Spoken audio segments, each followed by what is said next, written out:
Hello everyone, I'm Rich Lamont. Welcome back to the channel. If this is your first time here, welcome.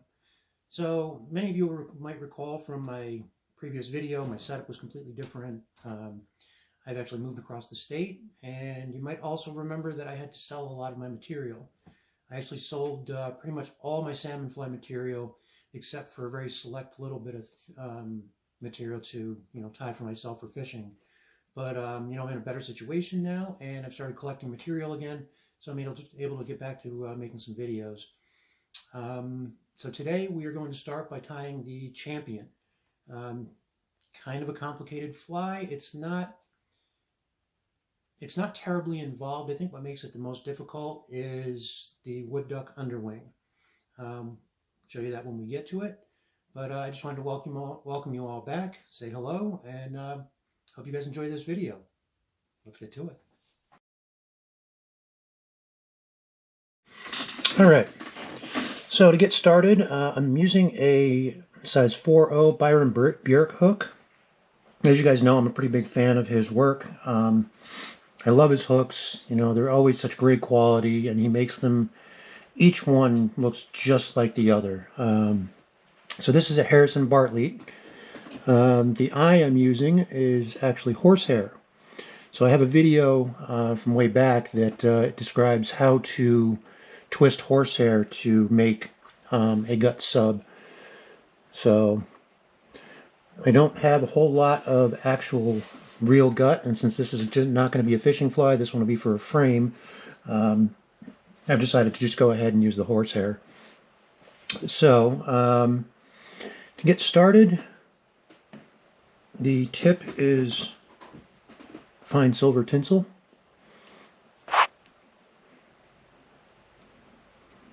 So this is extra small Vivus, silver oval. And I'm not going to come all the way back to that barb gutter, but close. And we'll wrap back forward, out of the way.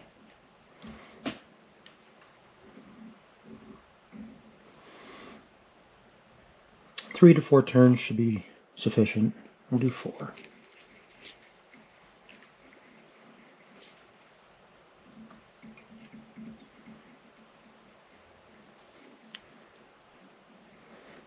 And I am going to wrap this all the way back forward again.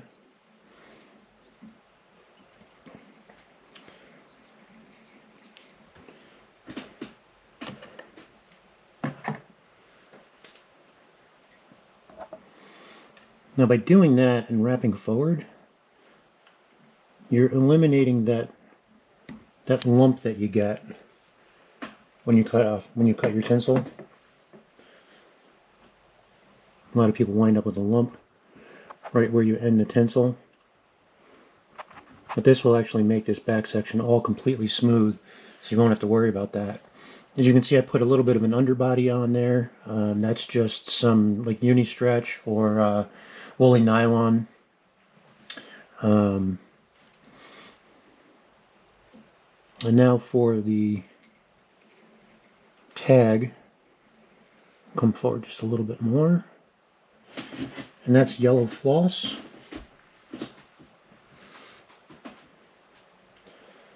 Now, I don't know how many of you have looked lately, but I used to recommend Kyoto brand floss. I don't know if that's the actual brand, but it's Kyoto embroidery silk. Well, apparently that line of silk has been discontinued and is no longer available. I've been looking for it to try and replenish my stock, and I can't get it. So right now I'm kind of piecemealing some things, and this is Lagarton.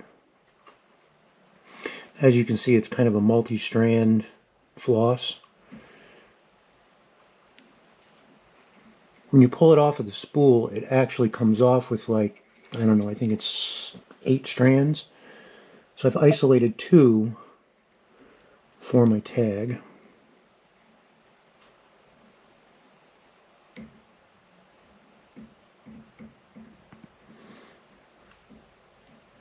And just use your fingers to kind of roll it back and forth so that way you can get it to flatten out.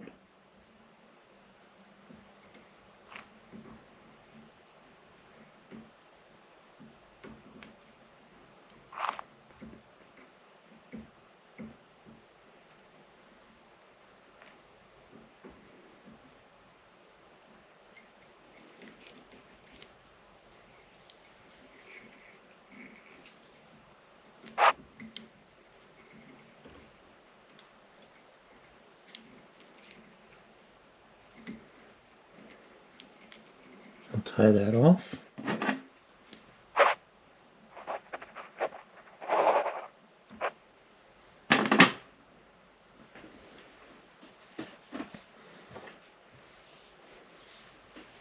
Here's what that spool looks like.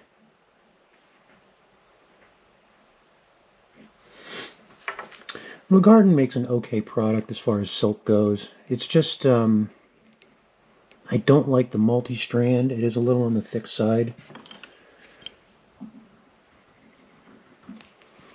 There's a burnisher.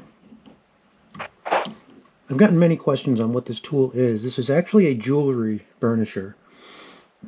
You can get these on Amazon relatively cheaply. I think this was like $6. I mean, yeah, you can get other ones, but I've always liked this one.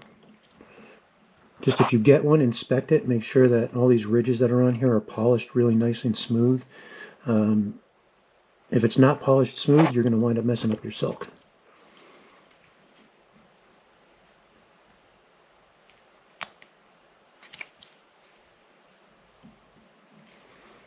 And you don't want to wind up fraying any of the silk strands.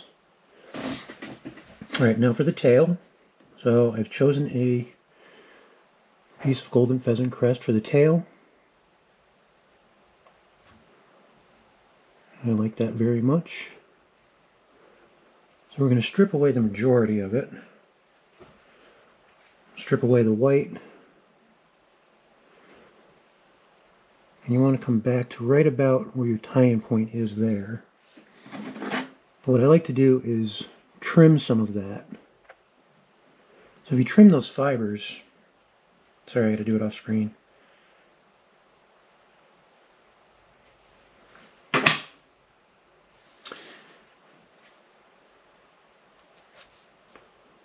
If you trim those fibers off, what it does is it leaves these little barb sections for your thread to hold on to so you don't get so much pitching and rolling on it.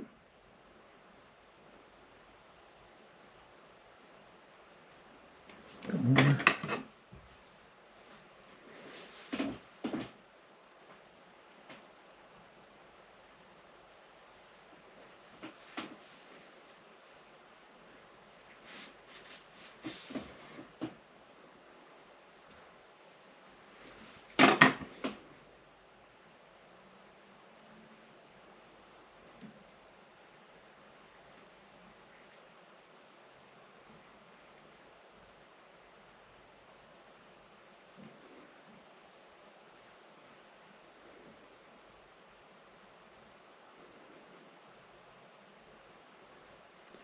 That looks good.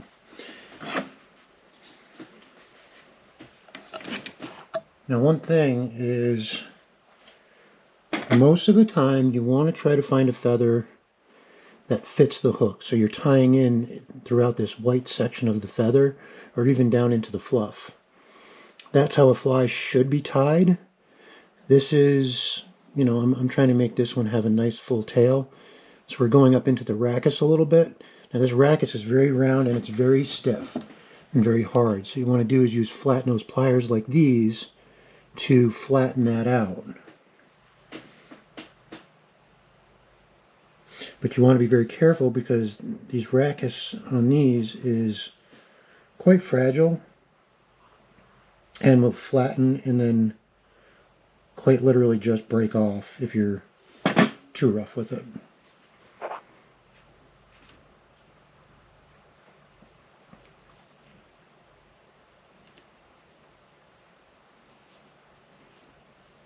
Very gentle wraps at first. Again, that'll also help it from pitching and rolling.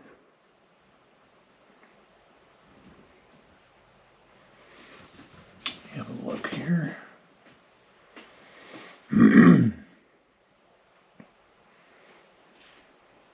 I like that, but it might be a little long.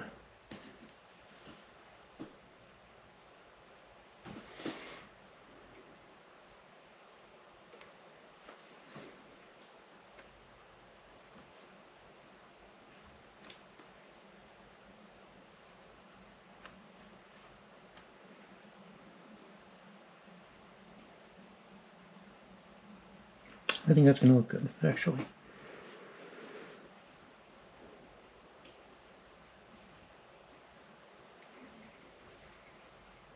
Usually I like to tie it in a little farther up.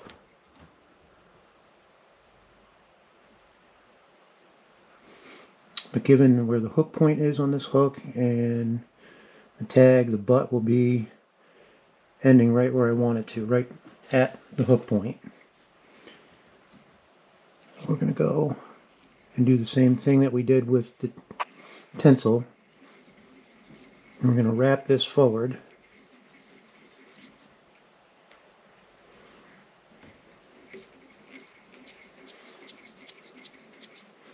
The majority of this fly, the body is seal's fur.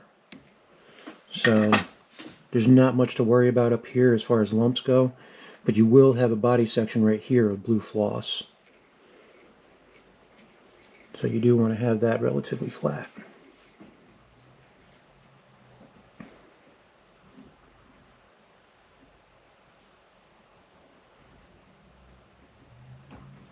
Okay. So the tail veiling is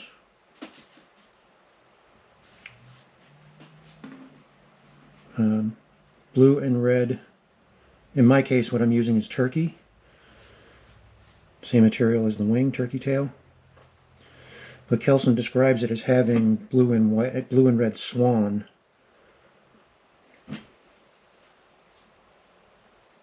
Swan is very difficult to come by these days, and turkey works well. Turkey's a little stiffer, swan is much softer.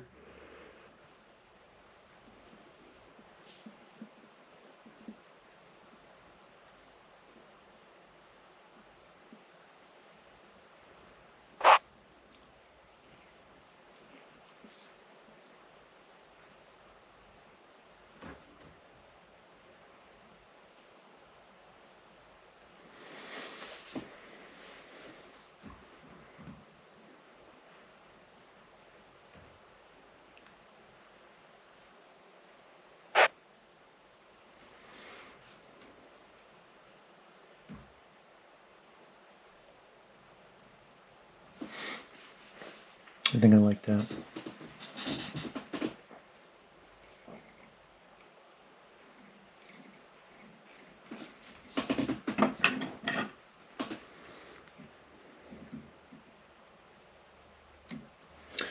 Also in the tail is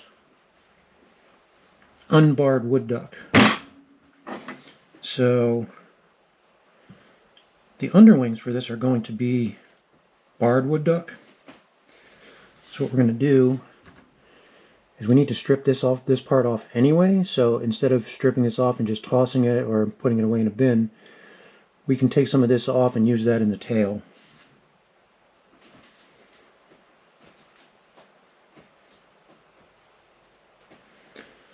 Bear with me for a moment while I strip it off the two feathers.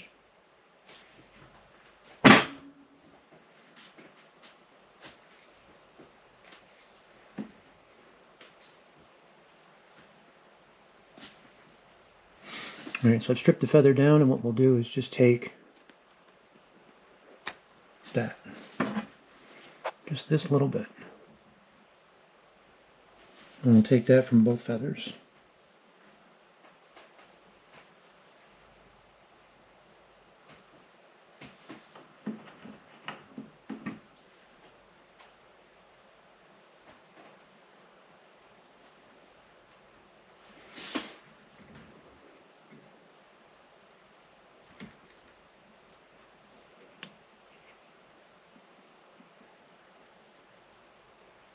Very gentle wraps on that.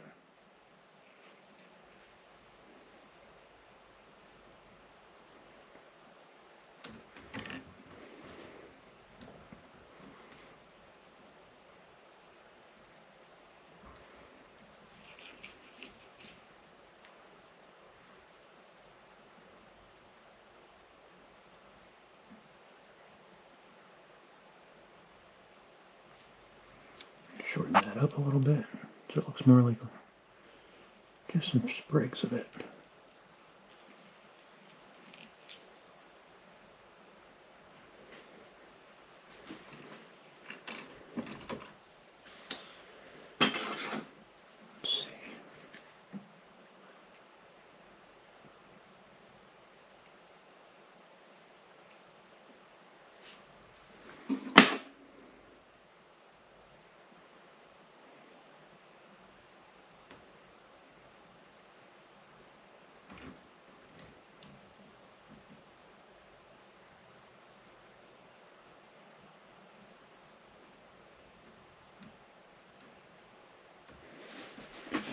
And clean up that tail a little bit with that one piece sticking off the side there.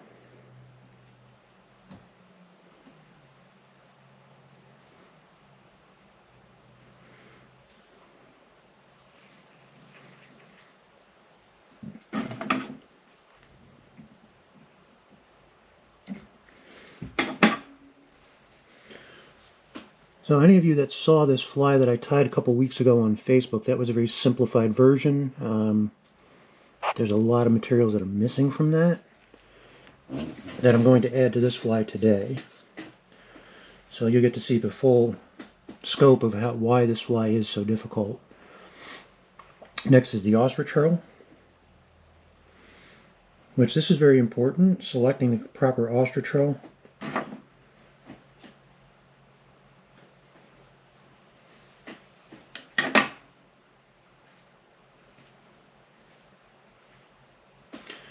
So you take your hurl strand and you want to tie it in with the rachis or the stem side facing upward.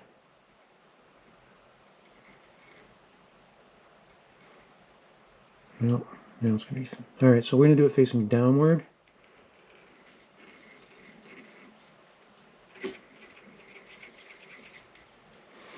Pull it towards you, forward, and then straight up, and then begin to wrap.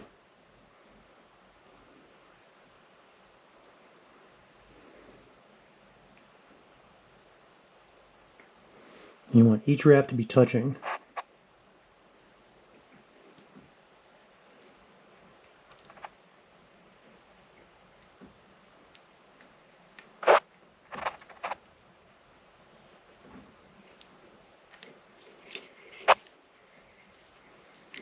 That should be plenty.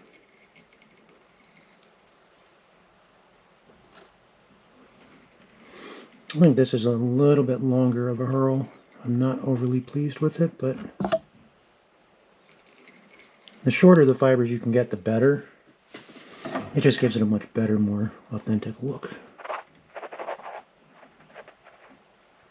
There's going to be a lot on this fly, so I'm not overly concerned with it.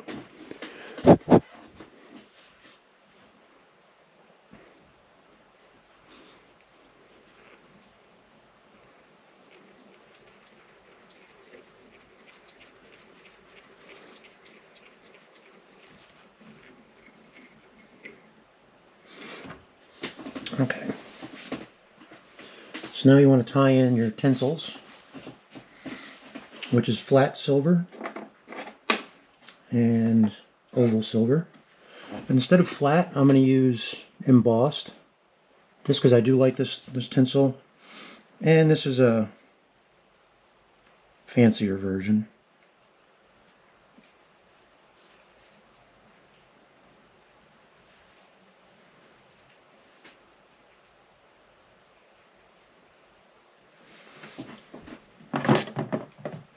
Always have a pair of scissors for your tinsel. Don't use your good scissors for it. It'll kill your scissors quicker than you know.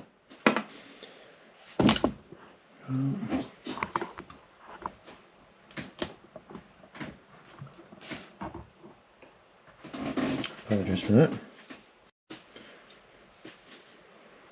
And I think we'll go with medium tinsel. Yeah. So the embossed tinsel that I'm using is Uni-French. And the oval tinsel I'm using is Vivus, which I much prefer. Vivus threads, Vivus tinsels. And first we'll tie in the embossed tinsel.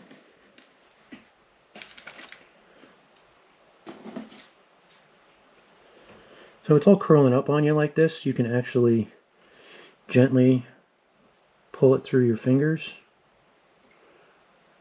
And if you have to, use your nail just a very slight bit. And that'll straighten it out for you. Get it out of your way.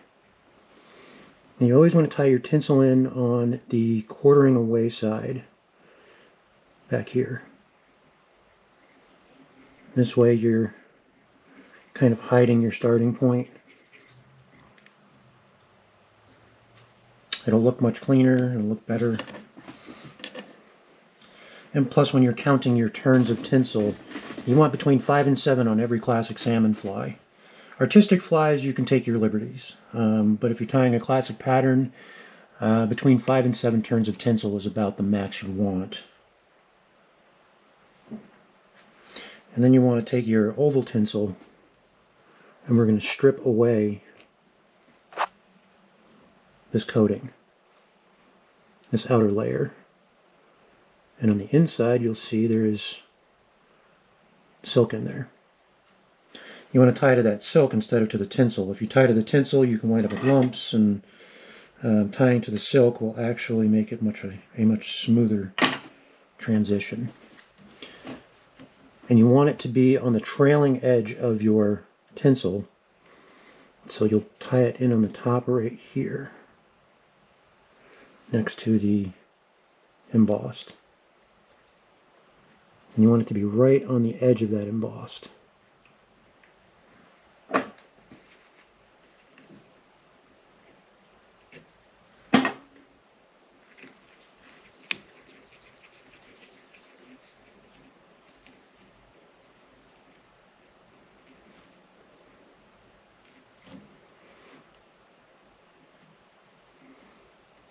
Once you've got them tied in, you can kind of flatten them out with your thumb a little bit, especially along the edge of that embossed tinsel. That can wind up giving you issues. Okay, so now you want your first turn or so to be light blue floss. So instead of using Japanese silk like I normally do in all my other videos, this time I'm using this floss. This is Chinese mulberry silk. Now you can get this on Etsy. It's really, really cheap. It's like less than $1 a spool, or maybe $1 a spool, if that. And you get a lot of silk and you get a lot of colors. I don't think it's great for bodies. Like if you're doing a full-bodied fly, it's not my favorite. It's twisted and it doesn't level out great. But for tags, or if you're only doing one body section, it's quite nice.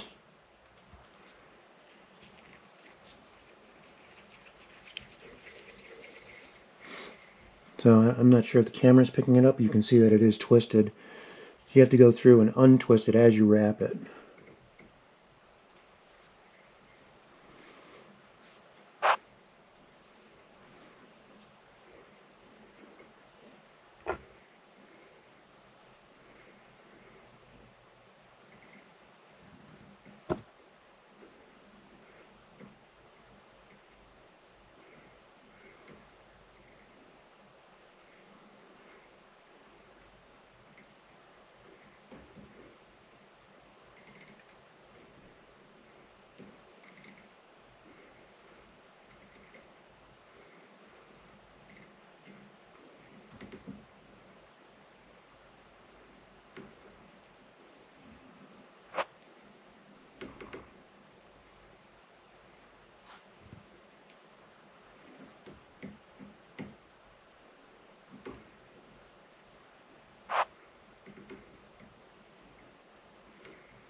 I'll tie that off.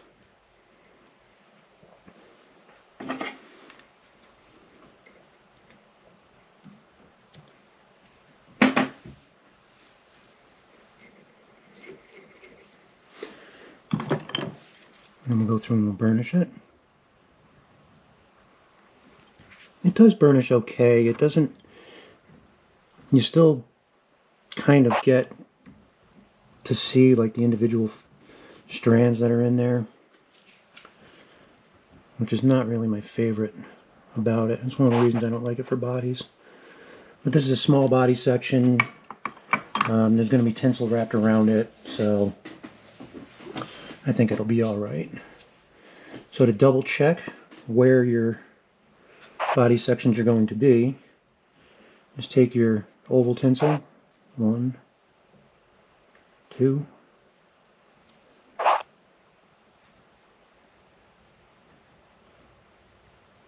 3, 4, 5. As you can see, they're gradually getting closer together, and that's kind of what I want for this fly. So what I'm going to do is I'm going to start wrapping some of my the next body section, which is going to be like an orange yellow or a canary yellow seal's fur.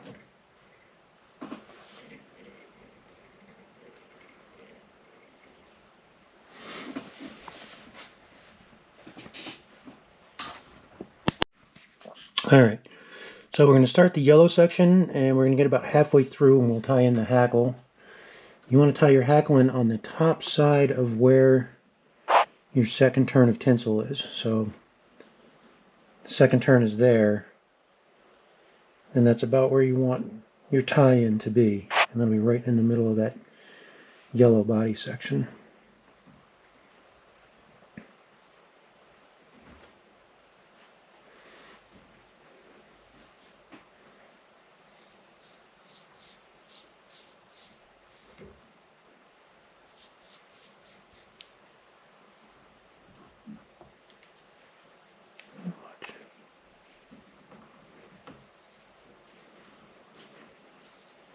And remember, you're going to want to pick this out later with a needle after you finish the fly.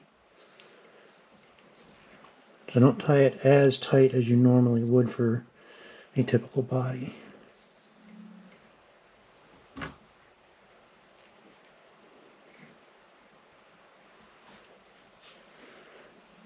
I'm tying our hackle.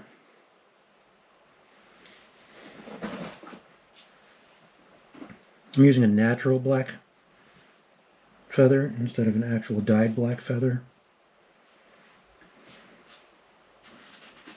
So the only difference between natural black and the dyed black is the natural black will have that little bit of a sheen on it, and dyed black is just white dyed black.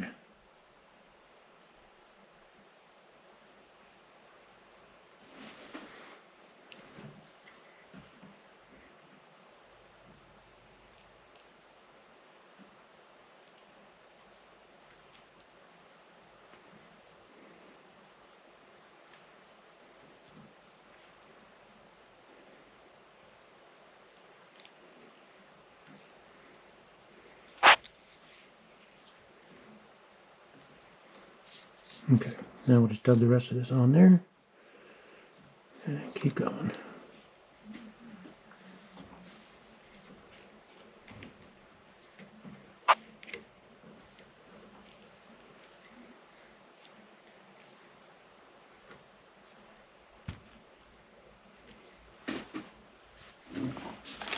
And just a little more.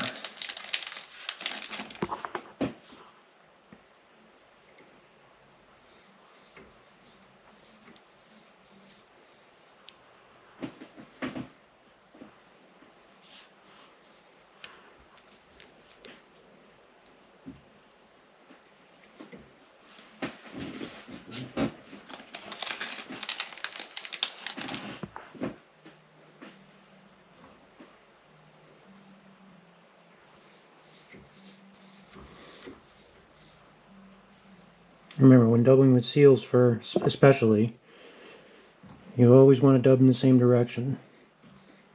Really, any dubbing is not going to want to cooperate if you don't go in the same direction.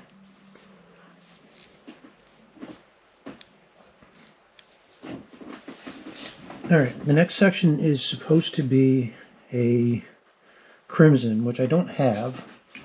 But I do have this red, so we're just going to go with that.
And the next body section is supposed to be a dark crimson, but I don't have that. So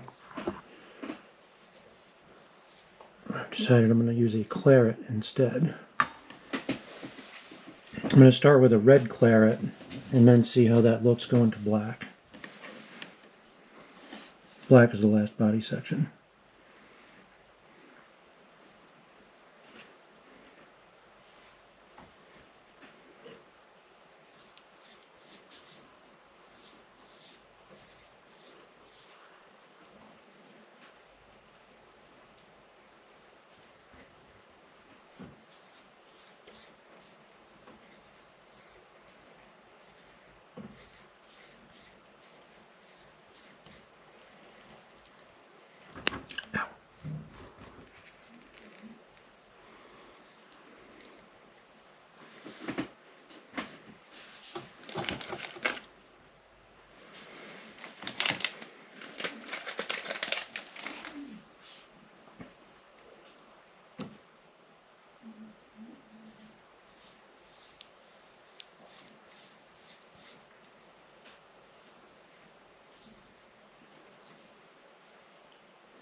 I like how that's starting to look kind of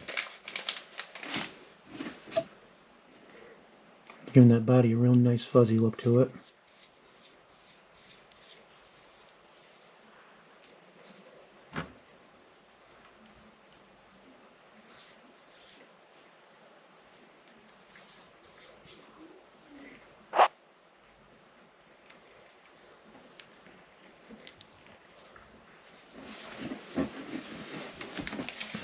Alright, and the last body section is supposed to be black, but again, it's another color I don't believe I have. Seem to have quite a few different colors, but I don't believe black is one of them. So, I'm going to go ahead and I'm going to use this mole I have. It's like a mole gray. A dark gray.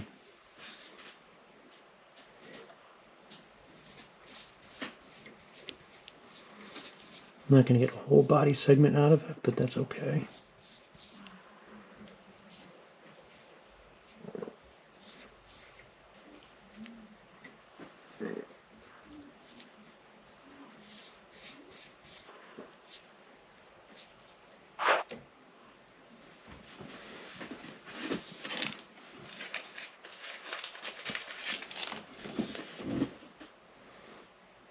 You're happy with that? Okay. So now we'll bring up the flat tinsel first.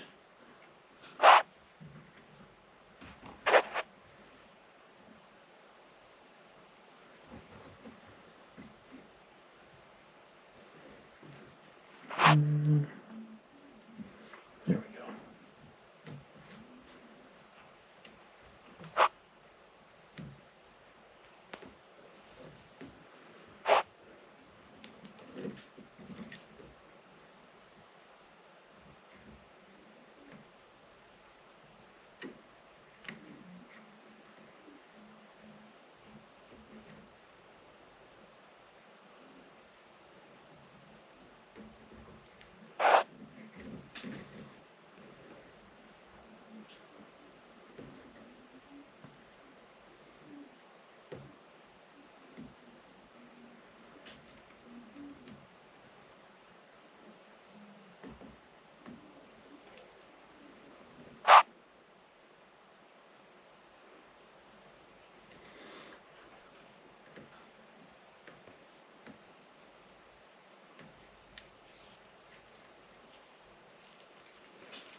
Not ideally the best place to tie that off in.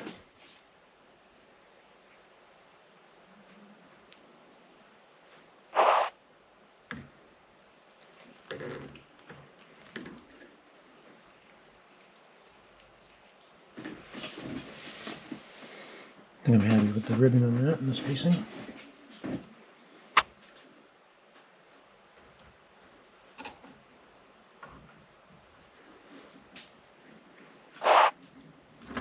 And I'll bring the tinsel around.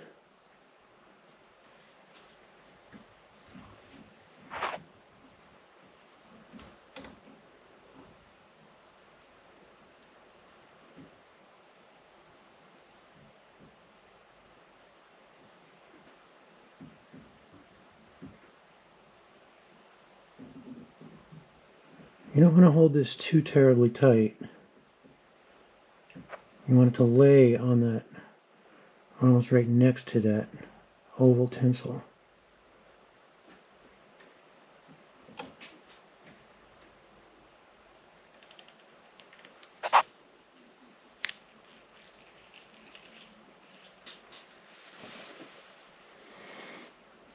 Yeah, I think that looks good.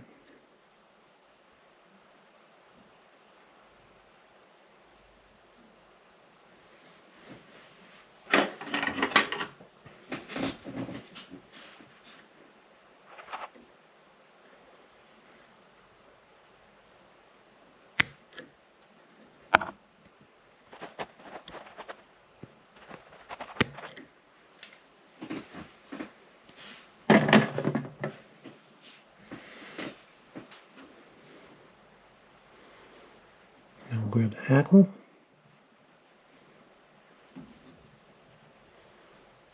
Bring the hackle around.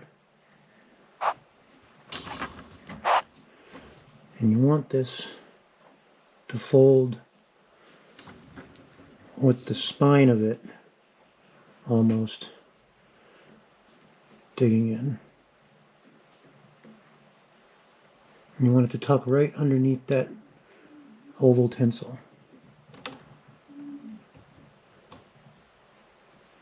If it starts to roll on you, just kind of direct it.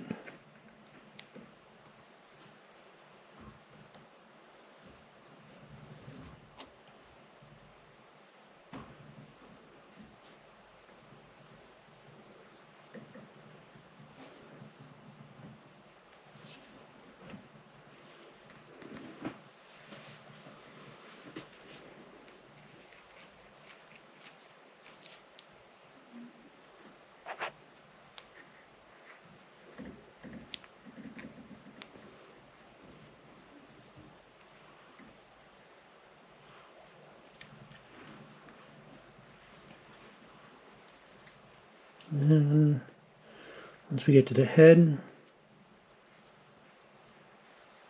I think I'll do one turn of this.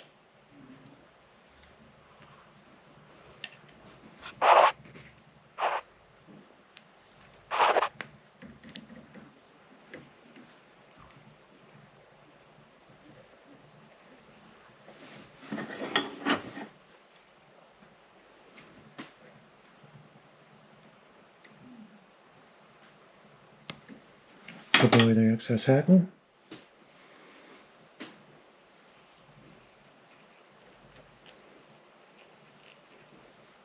Tie that off. Hackle's not terribly long, but the throat will be longer than that. So the throat is Eurasian J. I've got some J feathers here.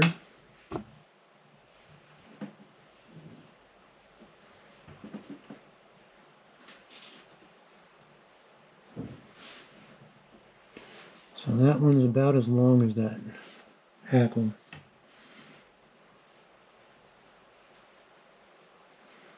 I think we want it to be a little bit longer.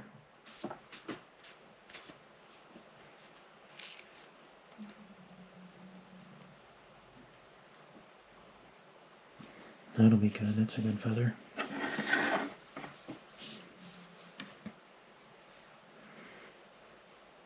Nice and long. And so is that one. Okay.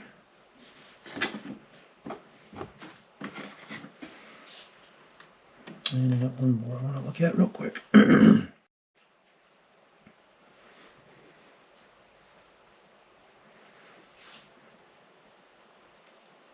That's a good length. Yeah, when doing the throat with these, you want to have right around 2 feathers. I think 1 is just not enough.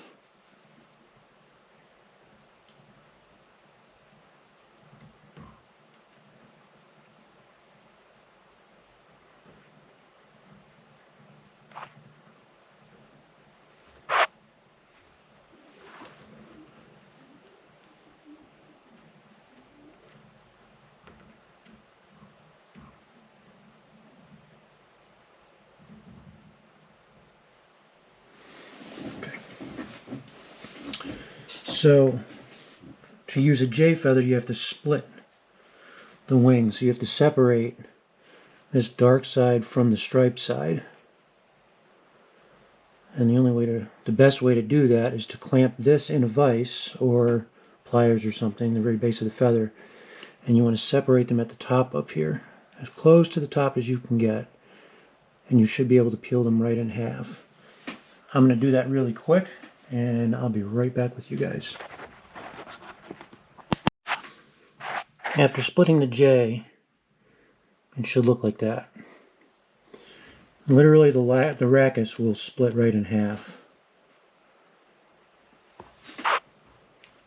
So that nice thick stem that you always have to deal with will be gone. It'll be half that width. You'll be able to wrap it nice and easy. Just have to be a little gentle with it, that's all.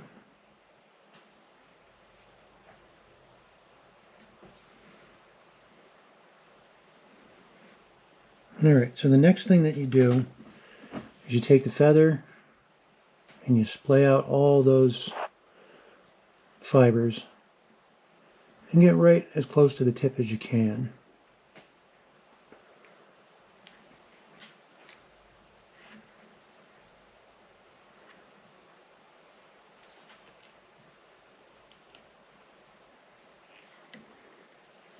I'm going to tie that in.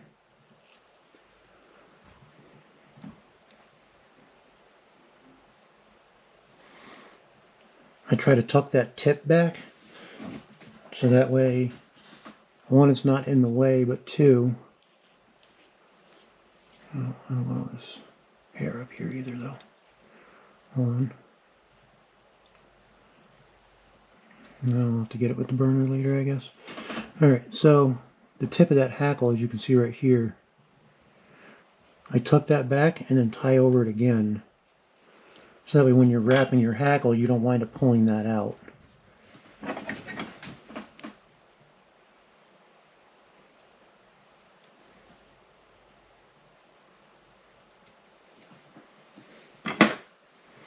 Now this one, since the blue is on the left side, we're actually going to wrap this in reverse. Because you want the curve of the feather to always face backwards, just like you do with regular hackle. And you want this blue to be out in the front. So if you were to wrap it this way, you'd be wrapping over the blue. Whereas you wrap this way, you're over the spine. And you can just pull it back and reverse wrap it.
Being wrapped.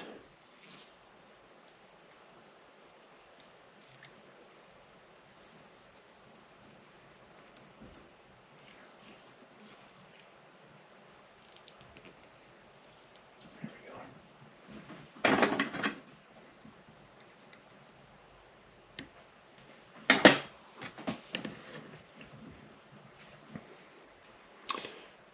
And look at this one.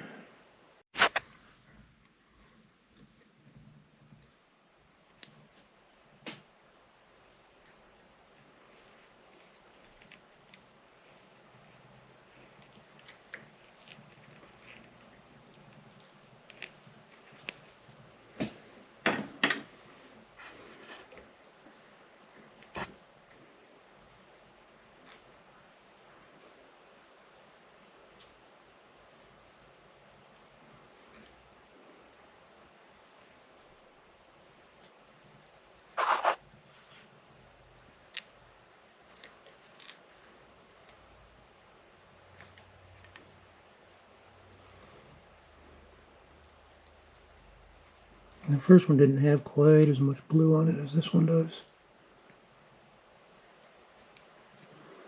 This one's blue all the way down into these longer barbs where that first one wasn't.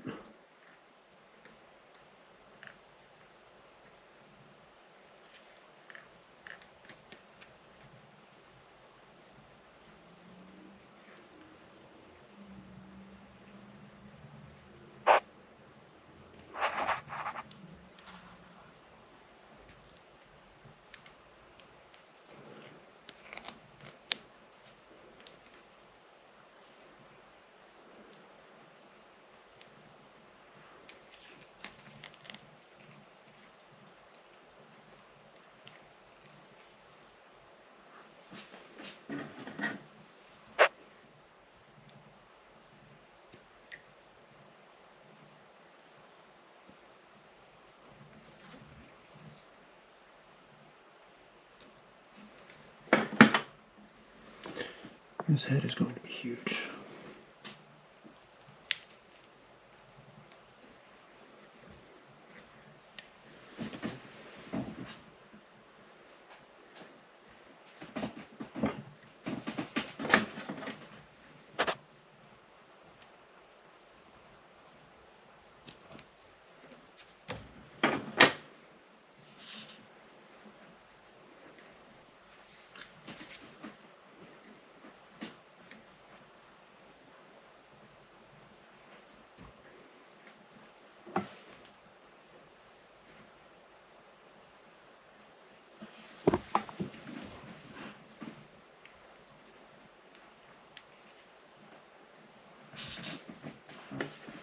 Let me see if a third feather would look okay. Alright, we're going to try and throw a third on there.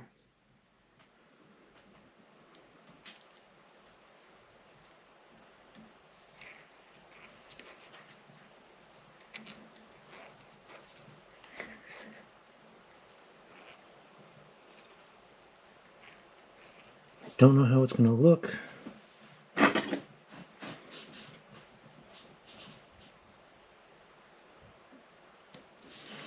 want to try and use up some of this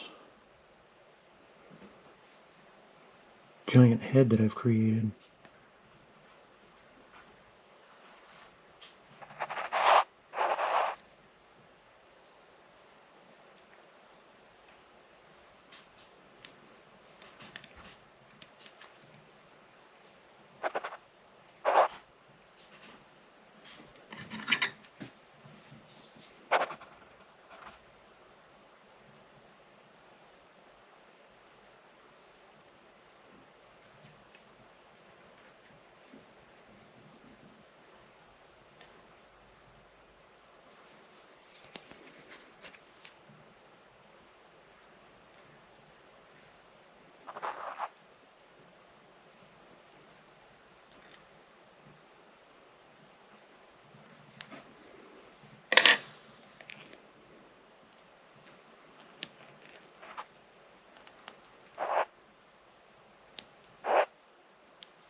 That's a lot of J, but I kind of like it. I like my tail veilings though, they're being stubborn. I think they both slid to the side of the Maracas.